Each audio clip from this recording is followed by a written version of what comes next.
Good morning. This is a right triangle and this is a wave. Do you know that this wave is generated by plotting the ratio of the opposite side over the hypotenuse of this right triangle? If I pin the vertex of this right triangle at the point of origin and rotate this other acute angle counterclockwise this way, notice that I am generating a wave that's propagating going to the right side. Similarly, if I rotate this point clockwise direction, notice that I am generating a wave that's propagating going to the left. The concept of wave is very important in mathematics because many real-life phenomena involve waves. For example, we have light wave, sound wave, microwave, X-ray, electromagnetic waves, tidal wave, mechanical waves like springs, to name a few. You cannot study the physics of our modern communications without a working knowledge on the mathematics of waves. And lucky enough, the sine and cosine functions that we are going to study today enable us to model mathematically and study analytically these concepts of wave. Begin with the main question. What is sine? The sine of an acute angle is defined in the context of a right triangle. So let's have a right triangle here. The sine is the ratio of the length of the opposite side. So let's say this is our angle alpha. The sine of alpha is the ratio of the opposite side to the length of the longest side, which we call as the hypotenuse. So with respect to this angle, this side is the opposite side, this side is the adjacent side, and this longest side is the hypotenuse. So the sine of that angle alpha is the ratio of the length of this opposite side over the length of this hypotenuse. So that is our definition of sine. For example, in this blue right triangle, if this angle is 30 degrees and the length of this opposite side is 1 unit and the length of the longest side is 2 units, then the sine of 30 degrees is now written this way. Sine of 30 equals 1/2. Notice that in this notation, sine is the function, and this is the function that says you get the ratio of the opposite side over the hypotenuse, and this 30 degrees is our input, and this 1/2 is the result when this input is run through the function which we call as the sine. So sine is the function that maps the angle to the ratio of the opposite side over the hypotenuse. Notice that if I have this blue right triangle with this angle to be 30 degrees, and I have another bigger triangle with the same angle measurement here of 30 degrees, notice that if I get the ratio of the opposite side here, which is 1 unit, over the hypotenuse, which is 2 units, I get a sine value of 1/2 for the sine of 30 degrees. Now, even if I extend this side and this side to form this bigger triangle, this time, this opposite side now is 2 units and the hypotenuse is 4 units, still the sine of this angle 30 degrees, which is the ratio of the opposite side, 2 units, over the hypotenuse of 4 units, which is 2/4, when reduced to lowest term, also give us the same value, 1/2. We can think now of superimposing those two triangles to look like this. This blue triangle superimposed over the yellow triangle, but both of them have a measurement of 30 degrees for this angle. So this opposite side over the hypotenuse is the sine of 30 degrees, which is this 1/2. If we extend this side, this opposite side, which is 2 units, over this hypotenuse, which is 4 units, is also 1/2. And that is also the sine of 30 degrees. You notice now here that as long as the angle is the same, no matter what right triangle we form by extending the length of the side and the length of the hypotenuse, still the ratio of the opposite side over the hypotenuse remain the same.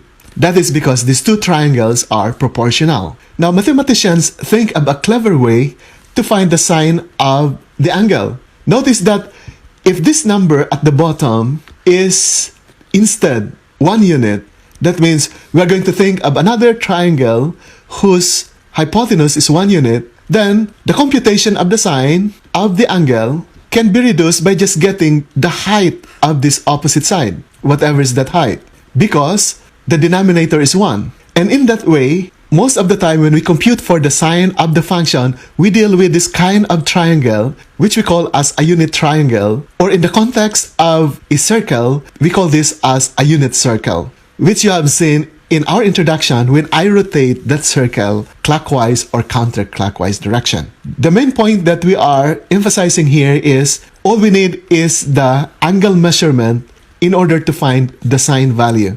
So in the unit circle, when the length of this radius is 1 unit, then the sine function is simply the length of this vertical line, which is the height. In the ordered pair, this is the y value. But we'll talk about the unit circle later on. So this is now the sine function. The sine is the function that tells us to get the ratio of the opposite side over the hypotenuse of any right triangle, and the x here is the angle that we use as the input to the sine function. And the result here is whatever is the ratio of the opposite side over the hypotenuse. Let's examine the graph of the sine function. So the graph that you can see is the graph of y equals sine x. The x here represents the angles. So you have here 200 degrees, 400 degrees, 600 degrees, and so on. And you have here 0 degree. Going to the left are negative angles. In terms of angle measurement, when you go counterclockwise direction, the sine of the angle is positive. When you go clockwise direction, the sine of the angles are negative. Now, the graph of the sine function looks like a wave. It passes through the point of origin, and then it goes up, it goes down, it goes up, it goes down, and so on, and repeat the cycle. Now, notice that once you complete this one cycle, the next one is just a repetition of the same graph. This one is just a repetition, and then another repetition. Now, we now say that from this point up to this point comprise one period of the sine function. And that one period is 360 degrees. Or in terms of radian measurement, that is 2 pi. Now, you might be asking, why 2 pi? Remember that when you have a circle, and when we let the radius of this circle to be 1 unit, then what is the circumference of the circle? The circumference of the circle is computed by the formula 2 pi times the radius. Now, since the radius is 1 unit, then the circumference of a unit circle is 2 pi. In other words, if I put a string around this unit circle and I stretch it like this, the length of that string that go around the circle would be 2 times pi, or 6.28, or 2 times 3.14. So that is now the reason why one complete rotation around the circle in degree is 360 degrees, but in radian is 2 times pi, where pi is 3.1416 approximately. So in this graph, one period is 360 degrees in degree measurement, or 2 pi in radian measurement. Now let's explore the graph of the sine function using Desmos.com. So I have here the transformation form of the sine function. It is y equals a times sine of the quantity b times the quantity x minus c plus d. So what are all these letters referring to? So let's take a look first at the effect of a to the graph. So the a is this value. If I'm going to increase the value of a, notice what happens to the graph. The graph gets taller and taller. If I decrease the value of a, the graph becomes flatter and flatter. And then if a becomes negative, the graph is reflected with respect to the x-axis. It's like a mirror image. And then as the absolute value of a becomes bigger and bigger, the height of the graph becomes taller and taller. So that's the effect of the value of a to the graph. What happens when we change the b here? The b is here. If I change the b, notice what happens to the graph. The graph is like a spring that's being squeezed. And then when you decrease the value of b, it's like a spring that's being released. So b is bigger, it's being squeezed. And then when I decrease the value of b, it's similar to a spring that's being released. So that's the effect of the b in the graph. Now what happens if we change the value of c? C is this number.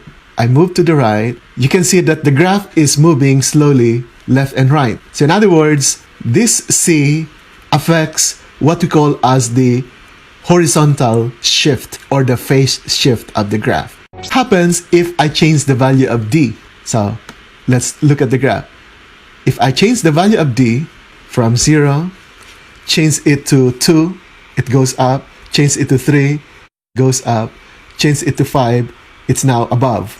If I make it negative, -1, the graph goes down, -2, -3, -4, -5, and so on. So the effect of this D is to displace or translate the graph up or down. You just have to slide up or down the graph. So let's summarize all these observations. So we said that the transformational graph of the sine function is in the form A times sine times the quantity B times the quantity x minus c plus d. So we said that this is the transformational form of the sine function.